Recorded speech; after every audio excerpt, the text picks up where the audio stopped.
खासकर जो इन्होंने ऑफिसर्स को रातों रात चेंज किया है, इसका मतलब है इन्हें मालूम था कि अनाउंसमेंट आएगा।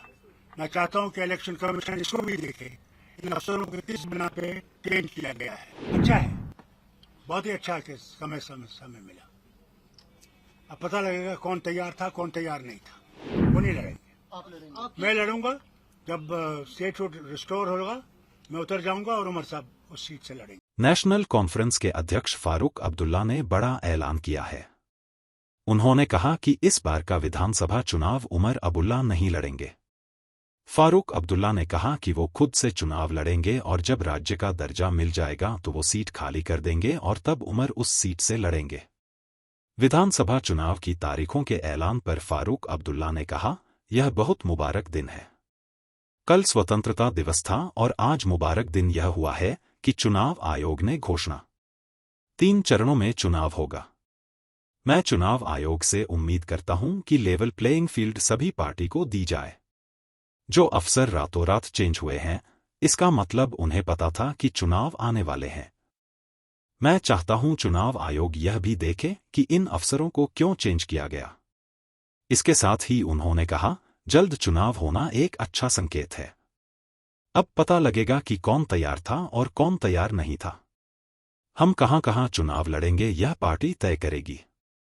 जितनी जल्दी बारिश नहीं आती उसे पहले हमारे उम्मीदवारों की लिस्ट आएगी।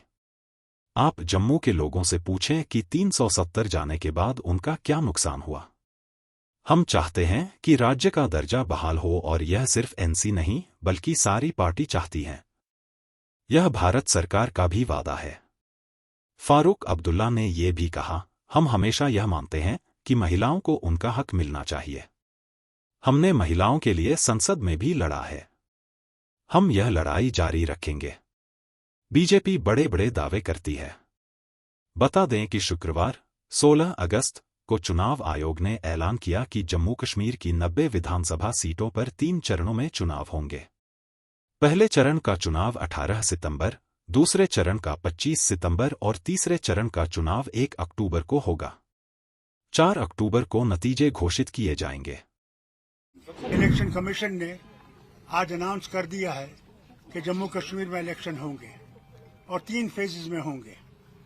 पहला फेज 18 को होगा, दूसरा फेज 25 को होगा, तीसरा फेज जो है 1 को होगा और 4 अक्टूबर को रिजल्ट निकलेंगे।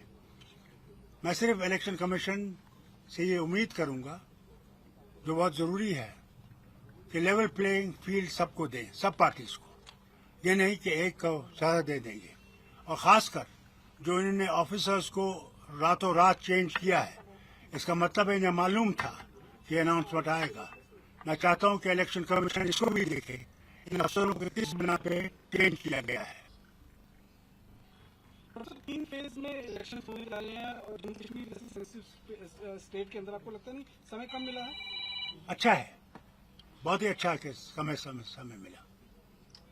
अब पता लगेगा कौन तैयार था कौन तैयार नहीं था। डॉक्टर साहब, क्या आप चुनाव लड़ेंगे? इसमें क्या आपको कोई शक है? उमर साहब नहीं लड़ेंगे? वो नहीं लड़ेंगे, आप लड़ेंगे? मैं लड़ूंगा। जब स्टेट रिस्टोर होगा मैं उतर जाऊंगा और उमर साहब उस सीट से लड़ेंगे। डॉक्टर साहब, क्या आप अलायंस करने जा रहे हैं? अलायंस का इसीलिए तो मैं वापस आ रहा हूं, क्योंकि पार्टी हैज टू मीट। उसमें फैसला होगा कि अलायंस होगी या नहीं होगी। आपको जो राहत मिली है ईडी की तरफ से, जो कोर्ट ने डायरेक्शन दी, उस पर पीडीपी ये कह रही है, उनके कुछ बयान आए, वो कहते हैं कि आपने अपोजिशन को डिवाइड कर दिया। पहले पीडीपी का साथ छोड़ दिया, फिर कांग्रेस का साथ छोड़ दिया, और इसीलिए किसने छोड़ा? किसे छोड़ा? अब मैं यहाँ बयान नहीं करना चाहता हूँ। किसने हमारे खिलाफ बयान देना शुरू किया? वो तो बहुत बोलते हैं, उनको बोलने की आदत है। मैंने कभी कुछ नहीं कहा पीडीपी के बारे में। लोग जानते हैं क्या है क्या नहीं है। डॉक्टर साहब, नेशनल कॉन्फ्रेंस 90 की 90 सीटों पर अपने चुनाव उम्मीदवार उतार रहे हैं। यार मुझे अक्ल नहीं है या आपको अक्ल नहीं है? हैरान है। मैंने कहा पार्टी डिसाइड करेगी। इसके बाद भी यह सवाल है। 370 इशू रहेगा, 370 इशू रहेगा आपका, क्योंकि कोर्ट का वो आप जम्मू के लोगों से पूछिए, हमारे से मत पूछिए। कि 370 जाने से उनका क्या नुकसान हुआ, उनसे पूछिए। डॉक्टर साहब कितनी उम्मीदें हैं स्टेट हुड के लिए क्या ले कहेंगे? पाएंगी नेशनल कॉन्फ्रेंस? किसकी उम्मीद? कितनी सीटें लेने की उम्मीद? हुजूर, फिर इलेक्शन क्यों लड़ते अगर उम्मीद नहीं होती? उम्मीद पर तो जिंदगी है, जिसको उम्मीद नहीं है उसके पास जिंदगी ही नहीं है। फारूक साहब, स्टेट हुड के लिए एनसी का क्या हम लोग चाहते हैं स्टेटहुड आए, न सिर्फ एनसी, सारी जितनी पार्टीज यहाँ की है वो डिमांड करती है कि होना चाहिए, और गवर्नमेंट ऑफ इंडिया का वादा है कि स्टेटहुड होगा और पूरा स्टेटहुड होगा।